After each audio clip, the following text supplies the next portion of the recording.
Hello, welcome again to Conscious TV. I'm Iain McNay, and today we're going to have a discussion about a type of the Enneagram.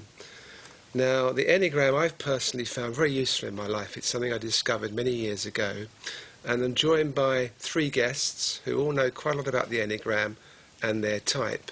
And I have on my right Maureen Gallagher, and Eleonora Gilbert, hello. And Pat Knightley. Hello. So, Maureen, I'm going to start with you. Yeah. Just tell us briefly, what is the Enneagram? Well, it is a big question, but in short, in my experience, what I've found it to be is a map. And it's a map of 9, what I would say are perspectives or worldviews that we have. And what that does is the worldview that we have leads to a whole set of motivations and values and then behaviours. So, for example, if I took a very simple example, two people walk into a room full of strangers. If you have a worldview that contains the aspect of, you know, hey, this is exciting, I don't know who I'm going to meet, but I might find something out here or meet somebody, then the person's likely to go in feeling excited, they're likely to be quite animated and talk to people, and that will bring on a whole set of behaviours. On the other hand, someone else might go in with more trepidation, because part of their worldview is that connection with people is something that is very intimate and more personal, and so a room full of strangers wouldn't give them that. So they might go in feeling apprehensive or maybe bored or not going to enjoy it, and so that would set up a whole set of behaviours. Yeah? So even in that simple example, I can see that the whole thing is a mix, and while the worldview drives behaviours, then the behaviours also reinforce the worldview. So let's just be clear. So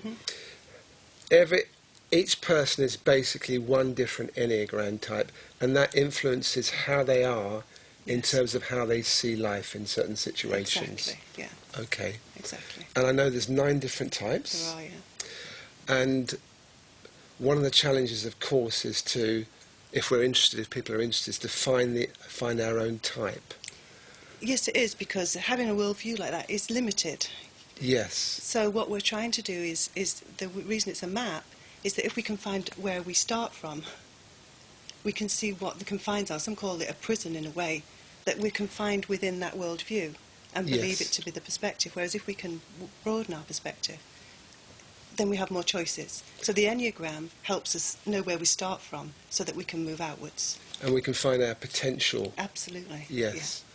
Okay. So I know everyone has their own ideas who understand the Enneagram and use it to some extent of how it helps them. But Pat, how does it help you in your life? Well, I came across it, must be nearly 20 odd years ago, I guess, and I found a book on the Enneagram, and I thought, you know what, it can't be that simple, you know, that I have a type and therefore I enact throughout my type. But the more I read about the Enneagram, the more I realised how a lot of set of habits almost that I've developed as a child, you know, that gives me my personality, i.e. persona, really can drive my behaviour. So for me, the Enneagram showed me that actually I could run my ego rather than my ego run me, which is very important, and how my type helps me and how it hinders me. And so it's like nailing the jelly, to the wall. So I started to study it, and as Maureen said, it is like a map. Once you know the point that you're at, then you can take that and move yourself further into, if you like, being more of who you really are rather than how the personality can make you appear to be. Personality is useful to have, but sometimes it kind of gets it wrong and starts to drive you, and it's really important. So you find out more of who you really are. I believe so, yeah. Because the ego or the personality can have a tendency to drive one, and I've been in certainly a lot of boardrooms to see 2-year-old behaviour to know that to be true. So it's kind of getting the ego in perspective, and that's what the Enneagram helps you to do. So, Eleonora, how did you find out you were a certain type? Because we actually haven't said yet that the three of you are all the same type, which is the number 3. I'm not a number 3, I'm a number 6 actually, but we're going to talk about number 3 today. So how did you find out you were a number 3? Well, it actually was quite a journey to find out that I was a number 3, because first of all I started off doing a workshop at Tameo's house, actually, with the Helen Palmer kind of camp of the Enneagram. That's how it's... So explain, so when you say Helen Palmer camp, what do you mean basically by that? there are various numbers of teachers worldwide that are teaching the Enneagram, and one teacher is Helen Palmer, another 2 groups of teachers are Don Riso and Russ Hudson, and then we got also David... There's someone else. David Daniels. Yeah, Those are the ones that I actually know. And also Claudio Naranjo as well is teaching the Enneagram. And how I got to find out about the Enneagram was through my spiritual path. So how I found out about being a 3 was a really long journey, because having done a lot of therapy and lots of workshops beforehand, it was really, really difficult for me to pinpoint exactly which type am I? Because I could identify myself with a lot of the various types. But it was really through one of the workshops, actually, with Sandra Maitre, who I forgot to mention, who is also another teacher of the Enneagram, that she absolutely pinpointed the fact that everything that a 3 does is because of getting value. So a 3 does not really value themselves for what they are, but they value themselves for the sort of things that they do. So let's have a practical example of that in your life. Well, a practical example in my life, I can bend over backwards to do all kinds of different things, and to do them fast, and to do them well, and to do lots of them at the same time, so that you can actually see how valuable I am to you. So it's like impressing people in one way. Well, it's more than impressing. It's really getting the validation that I, as an individual, cannot do that for myself. So in a sense, I have to get you guys to validate who I am as an individual based upon what it is that I can do for you. Okay. And so for me, that was very, very, very key, the sense of lack of self-value, not lack of self-worth, but value. So I don't know if you want to add anything to that. Yeah, it's being driven really by, I think 3s are externally very high acuity. They kind of can read people very quickly, and there's a need to sort of see the value reflected in somebody else's persona or eyes. And it'd be quite nice if you told me I was pretty good as well. That would help.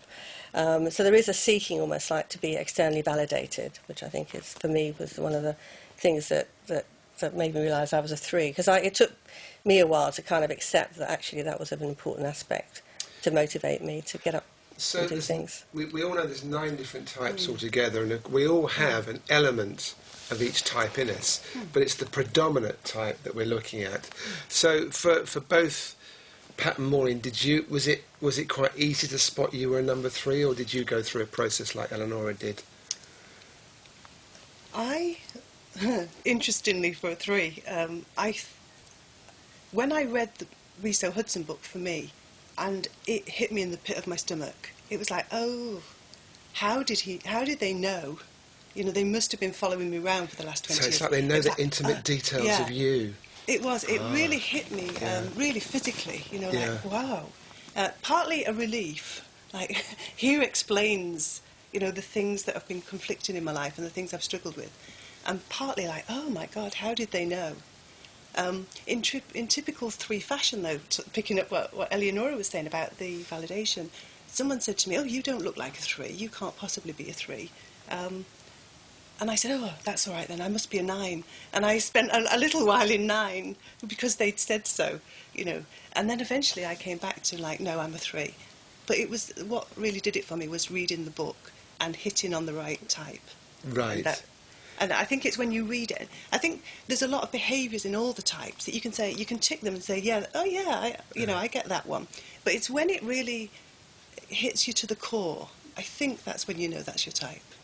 You know, Okay. often it can often be the type that you least like to be. Yes, exactly. It's like, hello, I'm not really like that. You know, hey. Yeah. So there's a kind of almost a rejection of it. Often there is. I'm not a 3, for God's sake, but yeah, I am. And that knowing that you're a 3 can be very helpful, because it helps you recognise how you drive yourself and in the same time drive others. And, you know, I have a daughter who's a 4, you know, and you know, we're always in a clash because I'm always trying to get her to do stuff and she doesn't want to do it. So I have to recognise how, you know, what I'm doing is not a useful thing, or when it is useful. So I think for me it was recognising how helpful it is to be a 3, and also how hindering it can be too. Yeah. So for someone watching this programme that doesn't know anything about the Enneagram, and they're already hopefully intrigued and they want to know which type they are, what are the simple things they would look out for to try and find these triggers to be a number 3? What are the basic characteristics? I think if we go back to worldview, the way I Right. would sum up a sort of 3 perspective, for me anyway, that may be different for my colleagues here, is the phrase, it's up to me. Okay. And that has 2 things for me. There's the one side, Pat talking about the positive and the negative. The one side is the sort of American dream. You know, it's up to me. The pauper can be the Senate, the president. It's that if I do it, you know, if I put my mind on something and decide I'm going to do it, and I work hard enough and conscientiously enough, I can do it.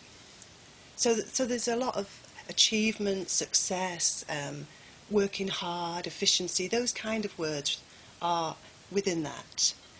But then the other side of the model is, if it's up to me, the other sort of image that springs to my mind is Atlas, holding the world on the shoulders.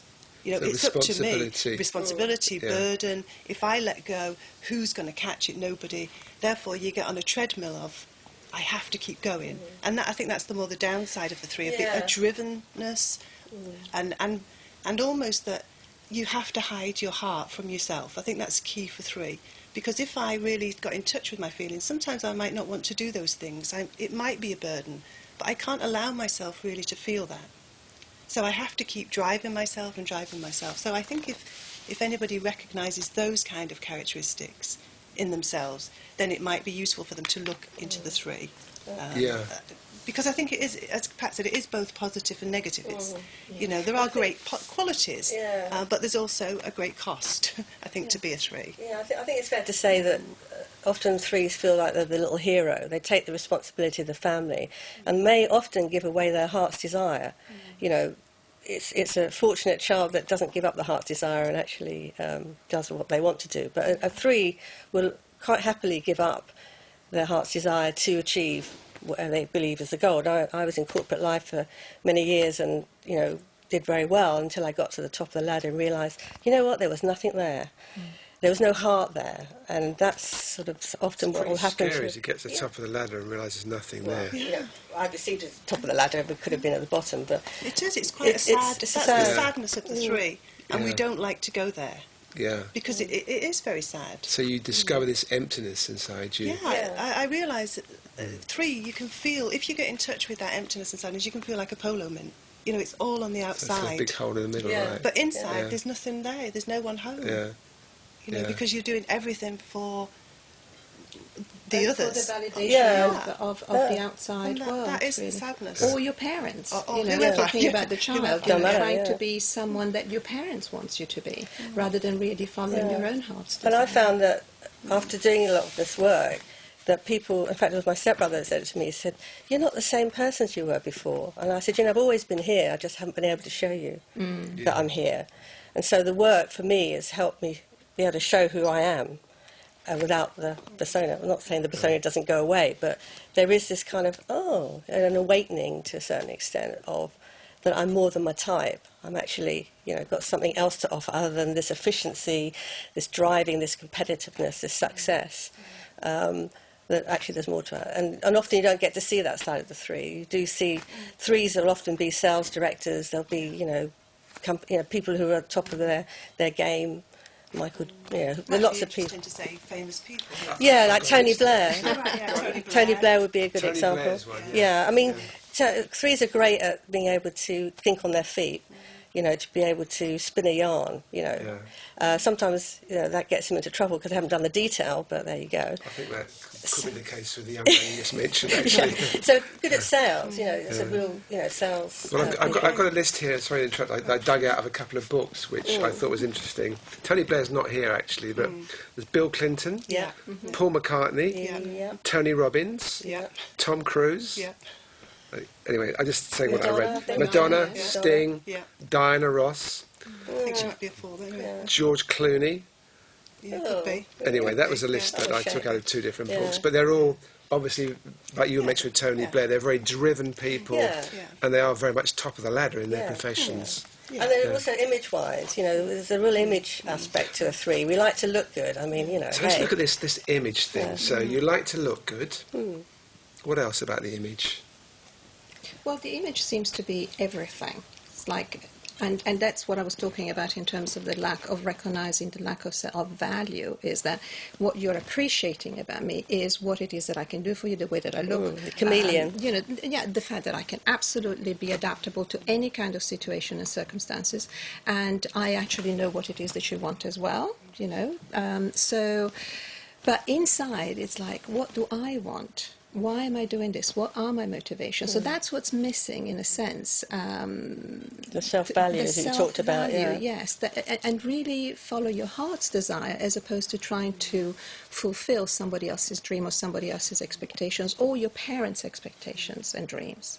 Sorry, I was going to say my example would be I did work for Price Waterhouse, which is typical of a lot of the consultancies, and the phrase was always, "you're as good as today's project."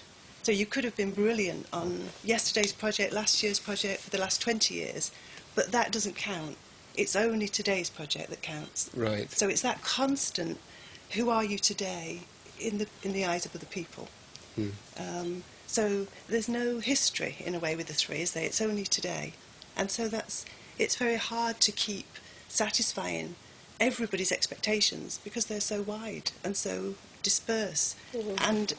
And even if they were happy with you yesterday, we don't assume as 3s that they'll be happy with us today unless we prove ourselves again. And it's a kind of Groundhog Day existence. There's a lot of pressure on you guys, isn't there? There's a lot of pressure. Yeah. It's a Groundhog Day existence. Even if it comes from the inside, and not necessarily on top of perhaps, the expectation of others, but it's also a way of being excellent in your own eyes. And God forbid you make a mistake. And it's funny, you actually pick up the person that you think doesn't like you, and then you put all your energy trying to make them like you, and then when they like you, you think, I can move on to the next now. Really? Is that how you do it? It can tick be. Them off, I've got that one, that's good, I can move on. And particularly if you are in a competitive situation, I think the competitiveness of the 3, they will focus. There's a focus too, completely like the train coming down the track. This is where I'm going, and I'm going to go there, and nothing takes you off it. So that's a bit of a difficult one because you can run over people when you're so focused. Before I actually started working, from a spiritual perspective of the Enneagram as well as other things, I used to say to myself, I'm going to do that even if it kills me. And I will get that even if it kills me or I have to run over somebody. I don't do that anymore, but I used to. You're also never bored. Is that right? That's what it said in one of the books, you're never bored. Is that right? Well, we try never to be bored, because at least speaking for myself, boredom used to be a big issue. It's like, God, I'm so bored. Now I'm not bored in the slightest, but I have a different views of, what boredom is. But certainly before I, embarked into understanding more of myself, boredom was a big issue, not to be bored.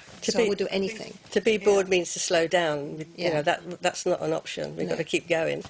Right. Sorry, Maureen. No, I was going to say, I think we are the human doings of the Enneagram types. I think I've read that somewhere. Rather than human beings. As long as we're doing, we're achieving what we want to, because then there's a chance of success, because failure isn't an option for a 3. So, we just keep on a treadmill that we create for ourselves, whatever that is, Yeah, it's a little train that could, isn't even it? Even if it's enjoying ourselves, we do it to the best. I also find that, energy-wise, it's just so high. I mean, sometimes when I compare myself to my friends, for instance, and I think, God, I can't keep going and I've left them behind, a few hours ago. But it's a way of, for me, also feeling very much alive. So that energy keeps feeding on itself, and it almost gives life meaning to some extent. So yes, we are the doing of the Enneagram, and that's the thing that we try to avoid. Actually, is being. but that's the workaholism, isn't it? And then comes the big burnout. Yeah. You work yourself into an early grave at that rate. So And I think that's one of the dangers. You burn yourselves out and you have a bit of a breakdown. And I would say that I used to go on holiday and I would be ill. The minute I stopped work, the minute I stopped a project, or the minute the project was over, I'd fall ill. Because I wouldn't allow myself to be ill or anything while there's a project going on. Before, in fact. And, it's Pretty typical. Yeah, and then I'm only ill for the time I'm on holiday, then I'm back at work. Oh, yeah, right. So there is this kind of drivenness, this workaholism that threes then discovered that actually, you're going to burn out. The other one of the things I read was that you're always doing lists of things to do. Is that right? Yes. You find you do that? I do them in my head. I don't write them down. No, I have to, and I have more than one list, as a matter of fact. You've got lists of lists. Yeah, no, not list of lists. I've got several lists with order of importance. Right. So. Wow. It's true. Otherwise, I don't get things You're done. impressed by this, are you? Well, they're all in my head, my list. But anyway,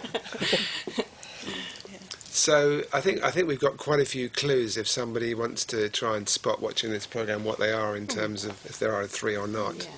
Yes. You're driven. You sort of can't sit still, always on the go. Ambitious. You do lists. we're good at what we do. We get things done. You get things done. And you mentioned shapeshifter. Talk more about this. Those chameleon you mentioned. Oh, the chameleon, yeah. Which is kind of a shapeshifter. That was something that Eleonora was talking about. The ability to be whatever you want to be, somebody else wants you to be. So, I mean, I read somewhere once that even somebody in a Buddhist monastery who's a three would still be the best Buddhist that they could ever be. There'd always be this kind of, there's this kind of drive to always be top of the game, top of the list. So a lot of sports people, I can't remember them off the top of my head, are driven are three like. Yeah. Well, that three energy, don't necessarily have to just be a three, but the three energy is about succeeding, moving forward, getting things done, task orientated. That's kind of sums us up. Do you think that's fair to say? Yeah, I think it goes back to what we were saying earlier about living on the outside of ourselves, looking for validation, and so we're looking to see who wants what from us. Yes. And then we're always trying to satisfy it. So, great kind of marketing. That's why sometimes people put the thing of that we're marketeers. But it's because we're very good at having acuity, as you said, of people, and then looking to see what do they want, and then trying to give it to them, because it's back to that there's nothing inside. If we give what we think the other needs, then we'll be successful. That's success to us. We'll be successful and we'll be loved and we'll be acknowledged, because that's really the thing that it's missing intrinsically is that sense of not valuing yourself. So until you get that, you will always look outside of yourself for that kind of validation. And if you don't get it, you're going to go over and over and over again until you do get it. So, and even then, it's never going to be quite the way you want it anyhow. So it's really the key is to... Okay, so once you realise all this, then what happens? You realise what this pattern is for you all. So how does this start to change the way you see life? That's a good question. Well, that's a good question, because I think for me, when I had the realise, there was an amount of like, oh, really? Is that it? And I came to that realisation when I left corporate life, because I just realised that I could not burn myself out any more than I'd already done. So for me, it was a burnout. It's a practical thing. So you left the job you were doing, and you decided that was taking you nowhere. Yeah. So what did you do then? Well, then was really, I guess, not a loss of hope, but it was sort of trying to find something more than just the image that I thought that I was projecting. So really I had to slow down and spend some time, looking at myself and knowing myself more, which is what I do now, sort of. And how is that for you? It's much more satisfying, because I actually feel that I have more worth than I felt I had before. So for me, I think I can see myself as a softer, gentle, person than I was before. I wouldn't show that side of me because I don't feel so rejected. It's kind of a strange thing to try and explain. I do know that when I slow down and smell the coffee, there's a sense of being here and being present in my own self is actually the only thing that is worthwhile doing. Otherwise... This is a huge change, isn't Huge it? change, yeah. Yeah. And you're happier? Very much so, yeah. Yeah. Very much so. Maureen, what about you? How have you integrated these realisations of... I think I haven't had quite such a big road to Damascus as Pat. I think how it helps me practically every day is to know the characteristics and then sort of catch myself doing it. You know, so for example, yesterday I was doing the garden at the front, and it was getting dark, and I wanted to do everything before it got dark, because success is doing everything. And if I'd done 3/4 of it and not the other quarter, that wouldn't have been success, because I couldn't tick it off my list. So I would have driven myself before, like, it's got to be finished. And I said to myself yesterday, hey, you know, I have a choice here. I can finish it if I want, but I don't have to. And then I weighed up the pros and cons, and actually it made more sense to finish it off before it got dark. But before, I never would have even had that conversation with myself. I would have just driven myself. So it's about catching myself in very small ways of things that I'm doing to drive myself, and giving myself the choice. You know, obviously there's bigger things, but it's in the minutiae of life as well. It seems like you relax a lot, and you more see what wants to happen rather than, I've got to do this. That's right, and then fun comes in. You know, I always know, I know the triggers for myself. I know when I'm too driven, because I lose my sense of fun. Everything becomes very serious and must do, and, you know, very harsh. And so when I know I'm not smiling or laughing, I know, hey, you know, relax, slow down, have a drink. So it's just knowing myself more and knowing the little things in life, and allowing myself to have a choice, which is that worldview, not being constrained by, this is the only way I can live, but saying, hey, there are choices here, you know. And I think that's true too of all the types, because you actually end up being kinder to yourself.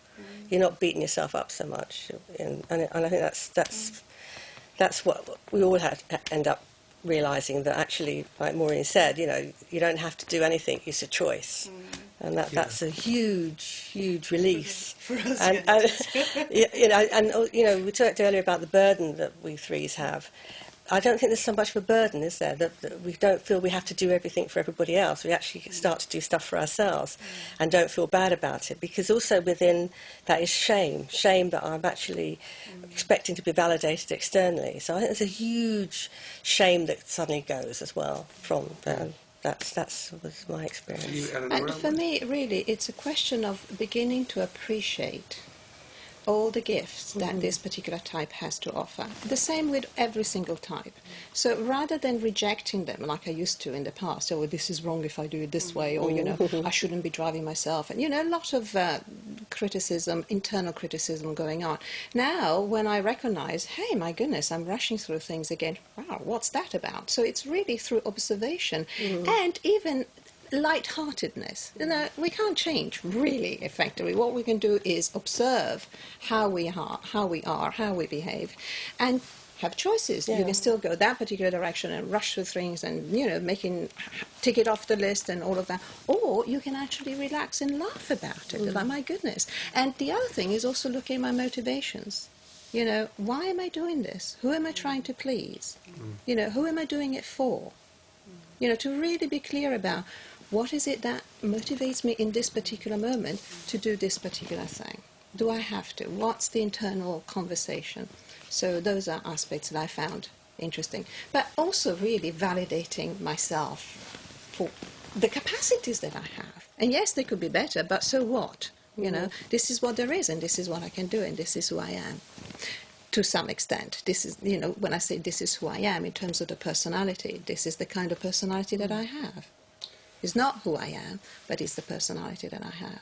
One of the things I brought 2 books with me. I know that Eleanor's brought a huge pile. We might go through some of them later. But I brought 2 that I really like. One is the Enneagram Made Easy, which is fairly basic, but really for anyone that wants to take this further and maybe investigate what kind of type they are, this is a great book because it gives you a series of questions and there's some cartoons in here. So it's very simple. It's not necessarily always easy to find your type, but it makes it a lot simpler than some of the other books.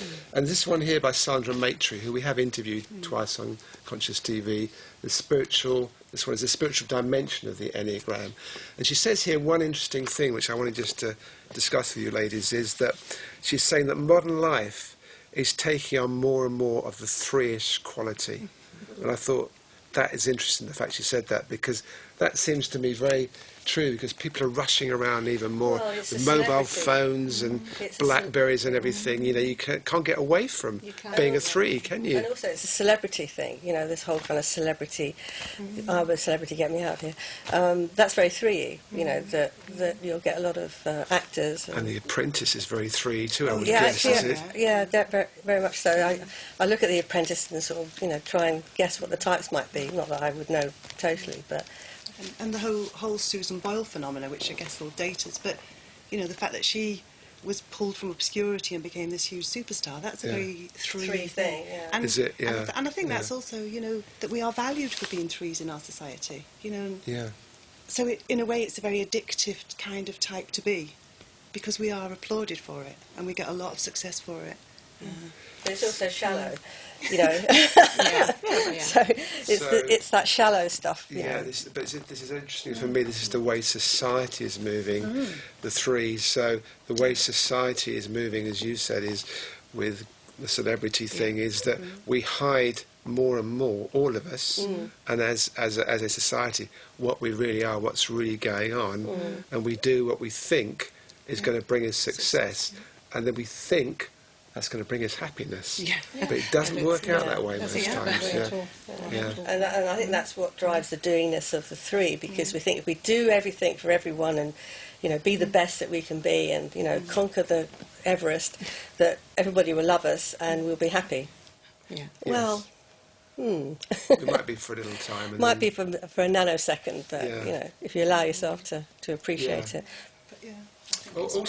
Also in Sandra's book, I just pulled out a couple of things that I thought we could cover, which I thought was worth looking at to see if you all agree. Is she was saying that threes can have a very painful inner journey because the whole image thing is a lie. When they realise that, that's actually quite devastating. I think that's probably what you felt about when you left. Pain the so-and-so, because you spend all these years building this image. And then when it's like a piece of tissue paper, you realise that actually it stands for nothing. Yeah.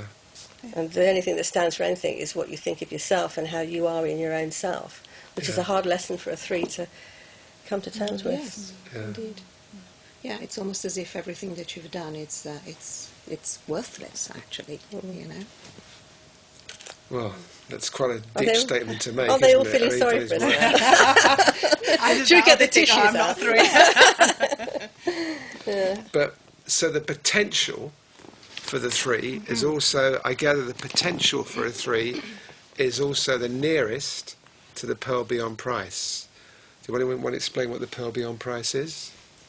Wow. Eleonora, No, I'm not going to explain the pearl beyond price. Well, it's quite... No, go ahead. I think the pearl beyond price is the transformation of our ego. I mean, our ego is absolutely essential, as we know, to get us to here. And it's a great development. But we've just seen the trap that we get into. And the potential in living a spiritual life is to transform that into our spiritual life, away from the ego. And I think you said at the beginning, didn't you, about being driven by the ego. It's about using that to move us into our spiritual journey. So I guess in that sense we do have a potential. Yeah, and I think that the gift of the three, because all types have gifts, is hope. If we can get through our huge ego, which we have, three ego, then anybody can do it. You know, there is a hope that through the Enneagram and through our threeness is this authentic hope. So because the shadow, if you like, of the three is self-deception. It has to be, because in order to have a personality you have to almost self-deceive. So our kind of, if you like, shadow is self-deception. We lie to ourselves that this is A-OK, and sometimes stretch the truth a little bit. You know, like the fish was this big, not this big. And when we actually realise that become authentic, to really become truly connected to who we really are, our true nature, if you like, then, you know, that is real hope. You know, that's authenticity, which is what we all, I think, at the end of the day, is what I would call happiness, to be true and authentic to myself. Yeah. And have that, my ego, me running my ego rather than it running me. I mean, I call my ego Rover, and when it gets in the way, I say, sit. And does it obey? Sometimes. Like all dogs, they don't always do it. Yeah.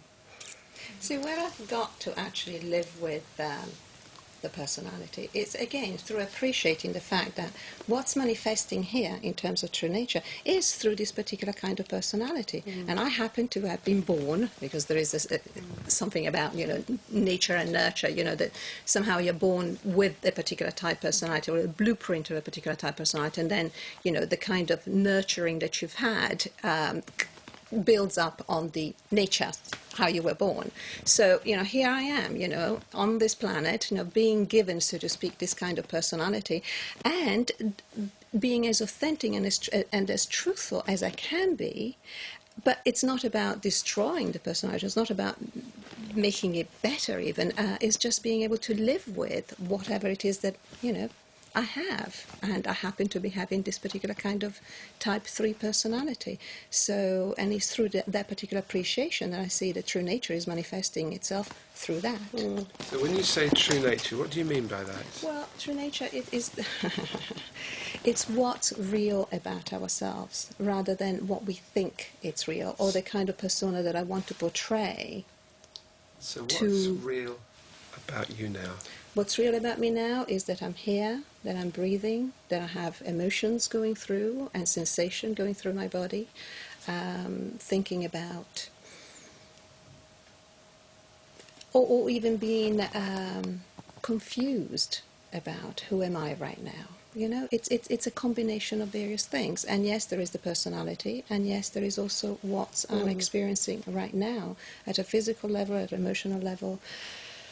Well, yeah, I think when I'm teaching the Enneagram, I use it almost like a jacket, you know. So the more I know about my type, the more I can unbutton this jacket, and at some point maybe even take it off and wear it lightly. It's always going to be with me, but the less I use my personality to live my life as it unfolds, the more likely I am to be able to live it in the moment and be present and be conscious of who I really am. Right. But the personality will always be there. It's just how we deal with that. It seems where we're getting to here is that you're all aware of someone, something, whatever, that is aware of the personality. Being a witness, yeah. Who's kind of realises it isn't just the personality, and the personality sometimes gets in the driving seat, or Rover goes running away and you have to, you're running after him. Yeah. But actually there's something else there that is, maybe I'm using my words here, a constant, which has nothing to do with the personality. Would you say that was your experiences? Absolutely, and if we take it back to the Enneagram, that would be the whole point, wouldn't it? That if we know that our starting point is the 3, yes, and we're opening up our potentiality to the other energies, the other worldviews, the other perspectives, then they're all available to us. And they're always all available to us. But if we're in a limited view, we only think we have one perspective available to us. So if we can relax and open up to that, we have all those energies. I think that's what I was saying. It's like we being have in a box. Access to them all. Isn't it? It's like being in a box, and you can only see out this bit. Yeah. And then once you know your type, the box opens, and you have the whole spectrum to play with. And then you actually start to understand how to relate, because the higher purpose of the 3 is relating, connecting, being with people, and often people can't be with you because you're spending too much time telling them how great you are, when actually when you stop doing that, people actually start to tell you, or they see that you are great. So it's getting the persona or the personality in perspective and not letting it drive you. So, Maureen, how are you feeling in terms of how you're finding your potential, and as you understand more and more the kind of the three-ish nature of your personality, and you realise you're not just a personality?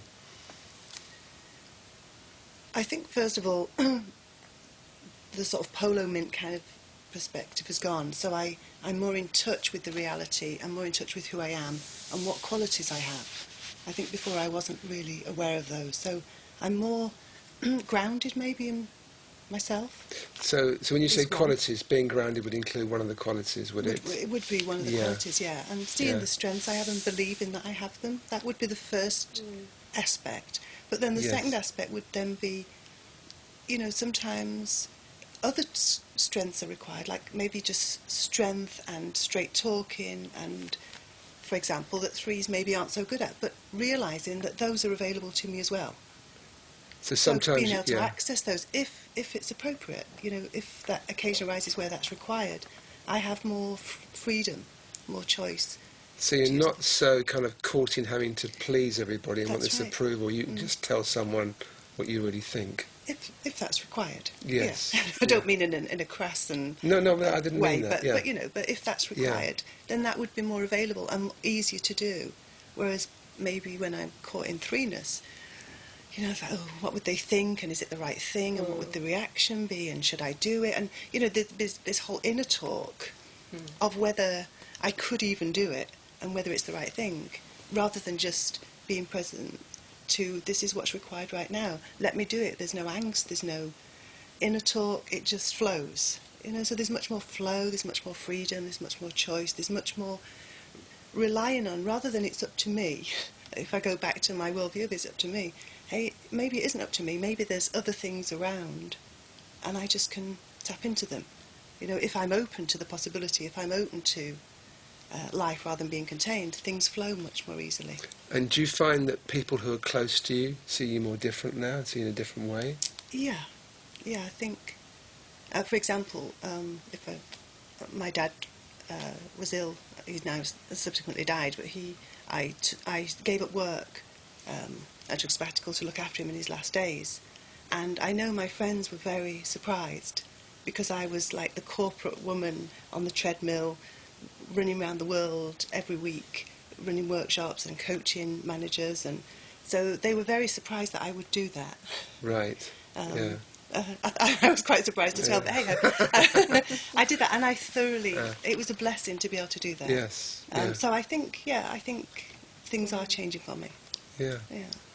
And what about you two guys? How do you think people see you differently, or if they do see you differently? Do you want to answer? You go. I think I sort of broached it a while ago when somebody said, "You're not the same person as you were before." Right, and my stepbrother said that, and I said, well, actually, I've always been here. I just haven't been able to show you. And I think that's the difference for me. You know, failure used to be not an option. Now, actually, I see failure as actually quite a good thing because it slows me down. I live my life in a much more relaxed state of being. If I've got to get a job done, and I do a lot of work at the moment with young offenders, and, you know, I have to keep, you know, very grounded when I'm doing that sort of work. And that's been very good for me to know that I'm not depending on them liking me, because actually most of the time they don't. And, you know, you've got to stand up there and talk to them with absolutely no response whatsoever. And for a 3, that is really hard. I mean, you want to have at least, you know, that was really great. No. So, so I think I'm much more, like Maureen was saying, grounded and hopefully more authentic and more, you know, living my life more meaningfully, with real meaning rather than just superficial meaning, which is how I lived it before.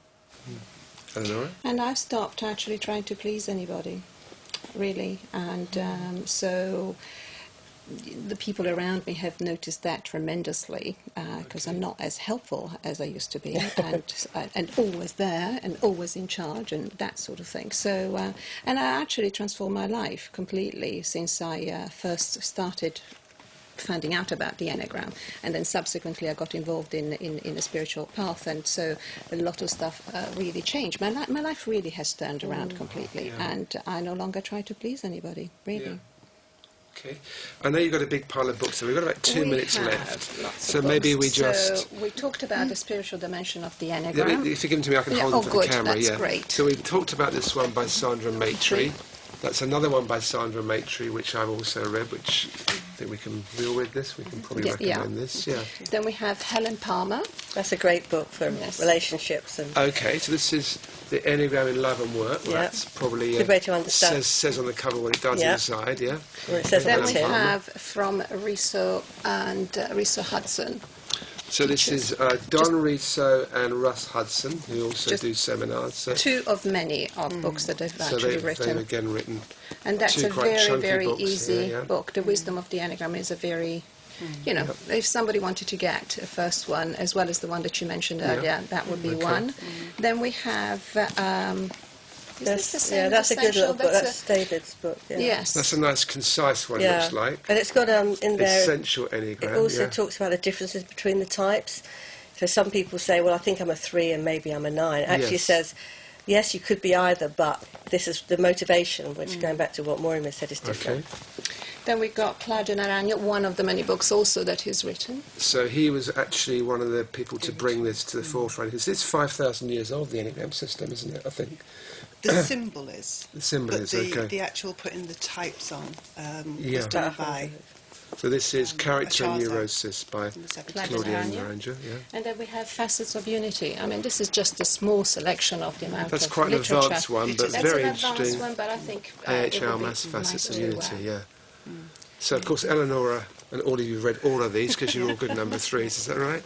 Ian, well. Ian, it might be also worth saying that if Yeah. people wanted to find out about the type, maybe they're not convinced after this of what they are, then there are a couple of good online questionnaires that they might Okay, take. do you want to mention those? Do you remember what they The are? one that I'm particularly familiar with is the Riso Hudson one, which is enneagraminstitute.com, and you can take it for about $10, I think it is, online. It's very good, and that might be a good start point. And I Okay. think David Daniels has one as well, does he? I think so, yeah. But I'm not sure about that. It might be in the book, but certainly the Enneagram Yeah. Institute is a very good start point for people. I think anyone who wants to follow it on more of an investigation, we've given them quite a few clues Yes, there. indeed. So, ladies, I want to Eleonora and Pat and Maureen, thank you very much for coming and spending your time Thank you. talking about, very honestly, about your number 3-ish and how you're moving beyond your number 3-ish.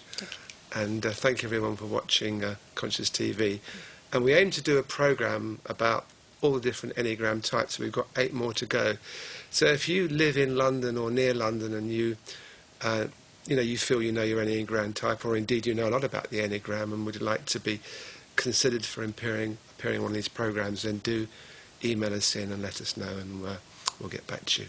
So thank you for watching, and I hope we see you again soon. Goodbye.